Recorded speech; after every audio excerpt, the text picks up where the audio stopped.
Oke Jack, Assalamualaikum. Balik lagi sama gue, Ilham Alkatiri, Persija Insight. Oke, kali ini nggak berkat, kali ini namanya sekilas info. Karena apa? Karena beritanya cukup singkat, nggak panjang-panjang. Cuma ada beberapa hal, sekalian juga gue mau ngumumin pemenang yang yang kemarin di perayaan 100.000 gue. Jadi lo pantengin aja Instagram lo, kalau pemenangnya nanti akan gue DM satu persatu. Udah sebagian, ada beberapa orang yang udah gue DM. Belum sempat gue semuanya. Jadi abis ini gue akan melanjutkan dan kalian siap tunggu aja di Instagram kalian. Nanti gue akan DM satu persatu. Ada sekitar kalau nggak salah 13 orang yang akan gue DM nanti. Oke, gue mau membahas beberapa hal. Ada tip of the week di sini. Ada si Marco Super Simic, ada rumor terakhir. Wah, ini udah mendekati bursa transfer. Wah, ini akan menarik banget. Makanya mudah-mudahan nggak panjang lah. Tapi sebelumnya yang paling penting di antara yang lain, jangan lupa sholat dulu. Kapanpun waktu kalian nonton, tapi sholatlah yang diutamakan. Oke, gue akan mulai ke kasus yang pertama. Bukan kasus ini sebenarnya. Ini adalah berita pertama. Marco Super Mamma Mia Simic, gila luar biasa. Akhirnya dia menggenapkan golnya menjadi 100. Dia itu ngambil penalti untuk mengembalikan percaya dirinya. Oke? Jadi setiap pemain bola itu dia kalau mau balik ke performanya, dia paling nggak harus, kalau untuk gelandang cetak assist, kalau untuk striker dia ngegolin. Kalau dia ngegolin kayaknya balik lagi tuh jin-jinnya. Akhirnya lebih garang lagi. Kemarin dibuktikan sama Simic, akhirnya dia mencetak gol keduanya dengan luar biasa skillful.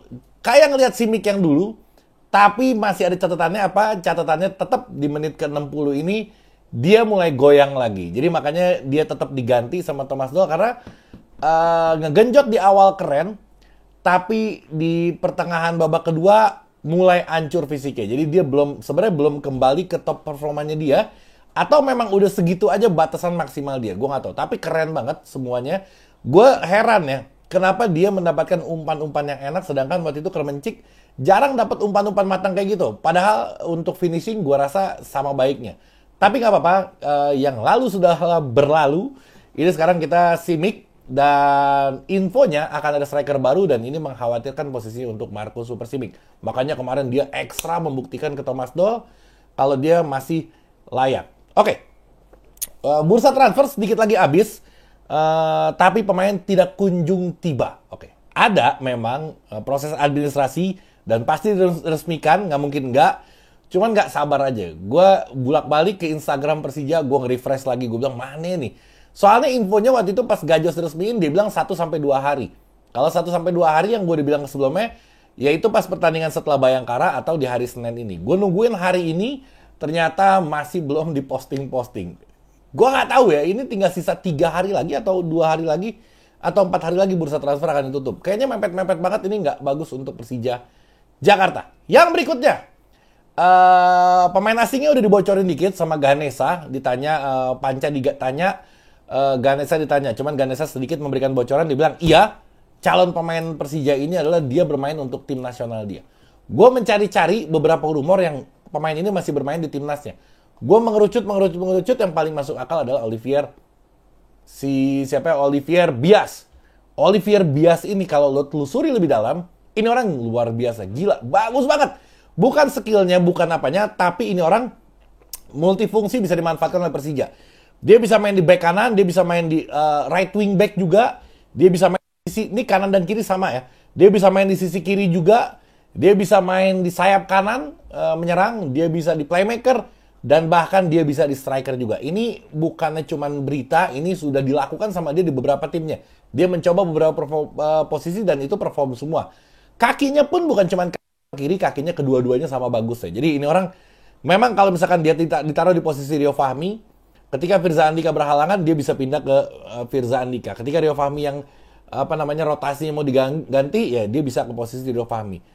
Bahkan sampai ke sayap, Riko Simanjuntak pun kalau misalkan lagi ada kendala, dia bisa maju ke sana. Rio Matsumura pun kalau lagi ada kendala, kemungkinan besar Olivier Bias ini dia bisa maju sampai ke posisi itu. Cukup lengkap, ini yang sangat dibutuhkan oleh Persija Jakarta. Kita lihat sedikit tentang orang ini, mudah-mudahan benar rumor ini dia yang datang. Dari nama lengkapnya Olivier Saludares Bias. Tanggal lahirnya 15 Juni 2001, masih muda banget dia.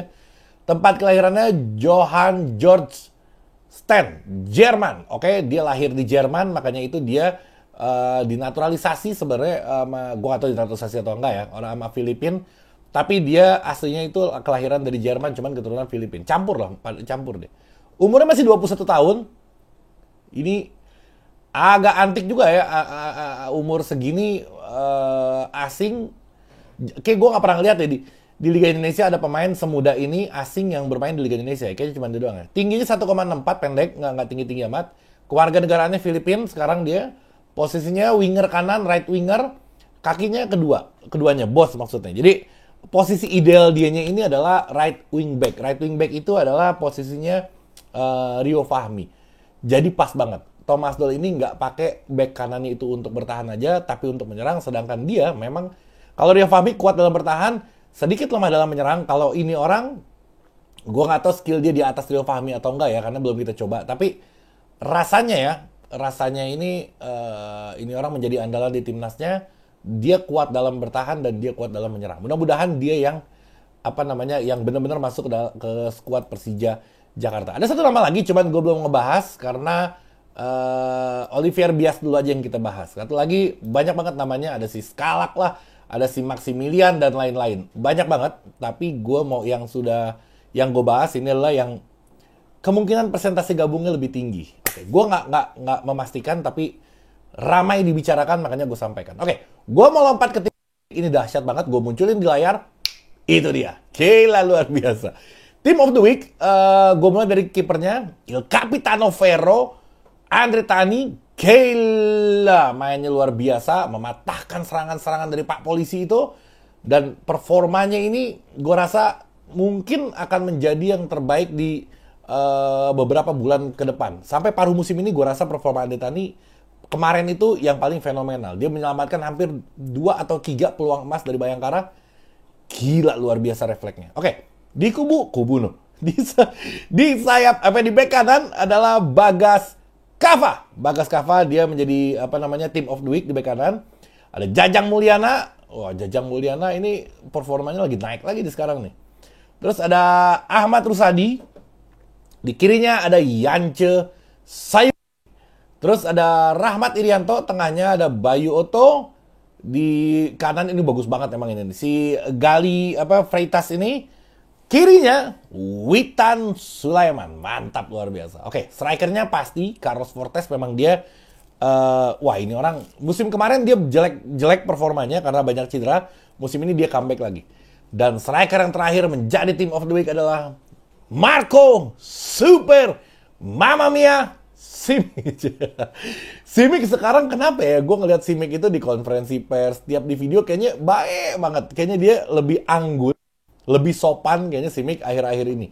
Dibanding dulu, pas lagi di masa kejayaan dia, kayaknya belagu banget, sombong gitu. Gue pernah nginep di satu hotel sama dia sebelum Persija bertanding.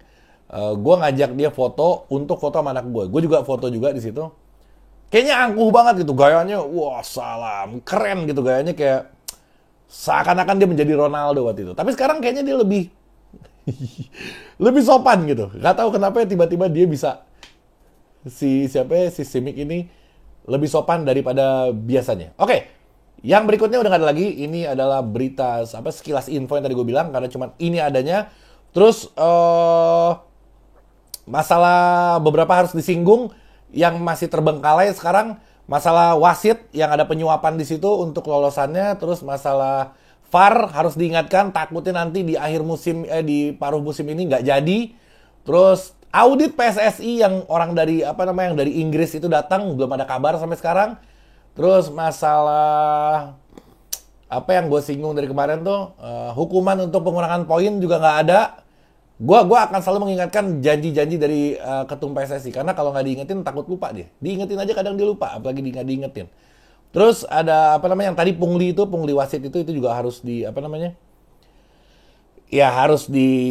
harus diseriuskan. Dan yang terakhir, gue berharap banget, karena kemarin gue miris yang ngeliat timnas putri kita, kenapa lagi-lagi ketika ketemu Thailand tuh kayaknya mental kita hancur banget. Jadi gue berharap PSSI untuk menjalankan apa namanya, untuk menjalankan liga untuk wanita, untuk putri. Jadi nggak akan terbentuk tim nasional yang bagus kalau misalkan liganya pun nggak ada. Bayangin, nggak ada liga, tiba-tiba kita berharap timnas putri bagus, nggak mungkin.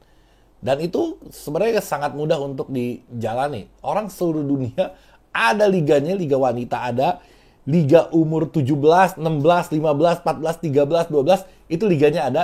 Di Indonesia doang yang nggak pernah. Heran gue, kenapa nggak bisa ngurus begituan doang? Kalau lo nggak bisa, keluar, ganti sama yang lain yang pengen ngurus, bener-bener yang pengen ngurus, yang bukan ada kepentingan. Oke? Sekian dulu, karena kalau tambah ngomong, tambah bahaya. Jadi gue cukupkan sekilas info ini. Sampai ketemu di konten berikutnya. Gue Persija, gue Champions.